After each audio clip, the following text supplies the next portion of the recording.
Gosh, wagira ngo uhetse ikibuno ku mutwe, wo ni umutwe. Hela. Ameno naya uzaona. Reka mbwire sata. Reka mbwire nuza we. Wallahi sister ndatumane kudi imihanda saa 10 yo bimeze bite mane. Imihanda saa 10 surabana naje gutega. Wakumbwe ko urubutukana niga yanje. Umva mana ahubwo ko inzira ruje mu ngewe ndege. Ariko n'igisuta none n'induba wayineje none wa. Ahubwo sha ubundi bwurwa n'urumogira barwabageza mu bwonko ku buryo uzamufatira feri ku bantu bose. Nyumvire niga waraye wumva wenda mbona wajyangura baya wowe wura. Komeza inzira zawe. Sibyo. None niho kubona intama ebyiri zahuye niga yanje zahuriye kwishasha. Zimeze. Zimeze na ariko ahubwo se reka nkubwire winesha igihe winesha n'umwuka komeza inzira yawe imbere ahubwo. Asamvuye imbere. Wamvuye imbere. Assalamu alaikum wa alaikum assalam. Kusubwo burambwa ati giye muvu ruhande gutubundi wowe. Iruhande komeza inzira. Wacimaniga wemaniga nizigize rero tume. Urashaka iki? Kano se shauna kuntu wamvaza nanjye nkajya ngira ukuntu. Wagira ngo uhetse ikibuno ku mutwe, wo ni umutwe. Subusho nawe gusa. Wakugurira kawe. None ikintu cy'imyotsi ntabwo cyo kuri ubundi wowe umitegeye gutakaza. Wambabara udatuma Ntabwo tumushaka. Wamvuye imbere. Ariko wargira indasi. Shamva imbere mani ureke kuntera isesema. Abitenge se bari zitwanya ngo wasituzi ko nje wagira ngo ndakwiyamye wowe. Yamye. Wamvuye imbere ntabwo utaza. Nge turana ari. Ameno naya uzaona. Yisotiya ni yahehera. Ninda msenzanye yanje. Bonye misutiye se kurya ndebe ukambona misutiye. Fakini. Ariko noneho reka bundi mbanze nkubaza ubundi uruwaye. Ku buryo usaga umuntu ahagaze hano wowe ugashaka ibintu byo kuzana bifu. Muri gukora icyangano kuko tumwara umujyaho n'umwara umujyano nkanga amanege kananga bajyagiye uracoma inganze nyano ngo wamba bari kwamba imbere naragukubita. Gosh, wagira ngo uhetse ikibuno ku mutwe, wo ni umutwe. Hela. Nureba sabubwo ubundi rero. Shaka rero nureba se. Icyo ubushaka wa mabyi. N'umuhungu mwiza buriya, urumungu mwiza n'izina. So nyine so rero n'urugo. Oya buriya. Buriya nyine. Shamuriya ndana kwikunde buriya ndikubona bwa mbere. Satani. Bireba by'Imana. Ngo wahunga. N'izina ry'Imana. Vugisha ukuri. Kuri kwimana donizina. Waraye uri isutiye waraye uri isutiye. Oya se nyine urumva se nyine urebye.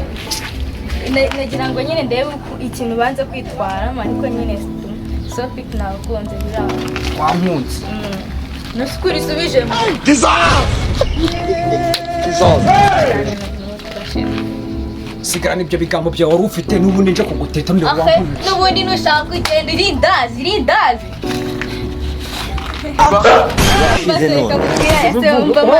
Nukuri ko Imana ndakwinginze. Mana n'izina ry'Imana uzi ukuntu nkukunda. Gasoro. Nukuri ko Imana uratumandira n'izina ry'Imana subwo wamaye. Nukuri n'izina ry'Imana uzaje wama. Reka subwo wamaye. Shize none. Nirwa rumpoza amasa. Mita kwita. Reka mbwire sata. Segara fure. Irindazi ry'umwana nasize rukurigiza. Hello. Ewe nirukiraga amashkingi gusa. Ubuse ko kwifasha irindazi ry'umwana naraye nguze urariri kandi umuntu w'umugabo dore ubwabo. Ubure wari ukoshye umukobwa ngo ufite amafu yahise. Ewe. Sister nawe koko. Cyaze na rume abahungu bo muri Kigali noneho nimpfapfa gusa n'imbwa zigenda. Noneho wanaryibye mani. Aka gashwanya ninde wo gashwanya uri kwagashwanya uri kinuzo. Ubundi reka nkubwire. Uratuma mukubita. Urumva reba amagambo yose wigeze. Gaceke. Irindazi ry'umwana uri jyawe narisoni. Irindazi ry'umwana uri jyawe nasoni. Wowe ahubwo. Reka mbwize ukuri. Kagiye murokore kwa murokore nagiye gushaka amafaranga ngura amandazi y'abana n'igikoma nahingegera y'umuhungu iraza umuntu w'umugabo ugira indazi y'umwana umuntu w'umugabo ugira indazi y'umwana asiste si wowe se mbwira harundi kandi uri kuri mbwira harundi asiste kandi munyumvire ngende gusanya nawe n'indazi iki se kibaye n'abandi ahubwo uri mu shamani nyakaza reka mubwize ukuri ndagukubita kandi uyu munsi ndakumena uyu munsi nakumena ubundi ugira ubwenge bose turubwenge ni wowe ndikubwira reka mubwize ukuri wakagabo Ntabwo tumushaka. Reka mubwize ugira indazi y'umwana narisoni arangiza ngo uri umugabo waheze umugabo ugira indazi y'umwana we narisoni ubuse ko kugira ubwenge wagira ngo uhetse ikibuno ku mutwe wowe ni umutwe. si wowe mbasanga nyine bikaze kamuyemeraho ahantu hose kamuyemeraho ngo gafite amafu ya heza dore uko kameze nako agaswanya ariko muhure aho uri mukona we kankubaza umbaza iki nawe urazanye iyi ni inzegera ubundi nuko icyo uri kwinjira hanyuma kagenda mani bureka njye mbabwire ntabwo nakwira ahubwo njye ntaramutse nabo nyirindazi ryanjye nahita ngushorera aho kugira ngo ushoreze akira ibyaha akira boro zawe amani mwese murimbwa tumurashe amani yanjye Reka mbwisa ta. warukobwa nako warubunda nuza amani ubundi bw'umuntu uri muramenyera uduwari aya mukobwa utangije uyu muhungu ndakuzwega umureke mbabwire urumva njye ntabwo musanze hano meze neza ntabwo wowe usanze hano meze neza nsanze meze neza nanjye none uri muranya bahusu nukunuko mbaze njye ndi indaya none ni indaya wowe ndi indaya mwandeye mu maguru kangahe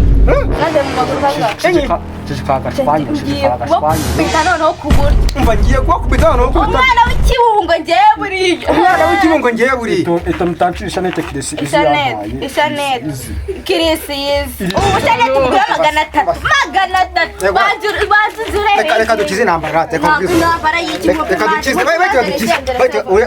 ujya he ngiye mbasanganye muri kugira ry'umwana wanjye none ahangaha murama irindazi ry'umwana wanjye irindazi ry'umwana wawe reka ye none se hari idasaze ryawe umva ntabwo byakundira idasaze nanga umuhibere ale genda ubwire nyoko aho ngaho mama si ahubwo se wambaye ntagukubita nkumene Assalamu alaikum wa alaikum. Niwoni kubaza ngumene. Noneho ntabwo turwaye. Ntabwo tukirwaye. Maze ndebe. Reka mbwire Satani. Reka mbwire nuze we. Reka mbwire. Ngenda kubwiye ngo Satani ni ibiremwa by'Imana yashyizeho ibapa. Wagira ngo uhetse ikibuno ku mutwe wowe ni umutwe. Hela. Amen. Naya uzabona